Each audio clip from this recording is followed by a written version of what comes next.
The story of Joseph and his brothers is found in the book of Genesis, chapters 37 to 50. It tells the story of Joseph, the 11th son of Jacob, and how he rose to prominence in Egypt. The story begins with Joseph's brothers becoming jealous of him because their father, Jacob, favored him and gave him a coat of many colors. They plotted to kill him but ended up selling him as a slave to a group of merchants who were on their way to Egypt. In Egypt, Joseph was sold to Potiphar, an officer of Pharaoh, the king of Egypt.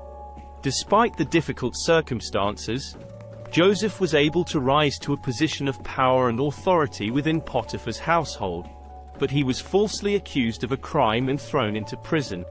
While in prison, Joseph was able to interpret the dreams of two of his fellow prisoners, one of whom was Pharaoh's chief cupbearer. When the cupbearer was released, he forgot to mention Joseph to Pharaoh, but eventually he remembered and Joseph was brought before Pharaoh to interpret his dreams. Joseph was able to correctly interpret the dreams, which foretold of 7 years of plenty followed by 7 years of famine. Pharaoh was so impressed with Joseph's abilities that he appointed him as the second in command over all of Egypt, in charge of preparing for the coming famine.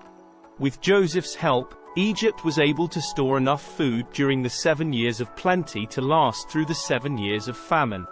This was very fortunate, because the famine affected not only Egypt, but also the surrounding countries, including the land of Canaan, where Joseph's family lived.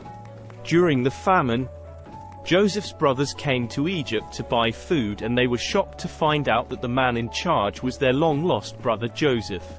At first, Joseph was hard on them, but eventually he revealed himself to them and forgave them for what they had done to him. He also brought his father Jacob and the rest of his family to Egypt, where they settled in the land of Goshen and prospered. In summary, the story of Joseph and his brothers is a story of betrayal, forgiveness, and the providence of God. It shows how God can take a difficult situation and use it for good, and how he can bring about reconciliation and redemption through difficult circumstances.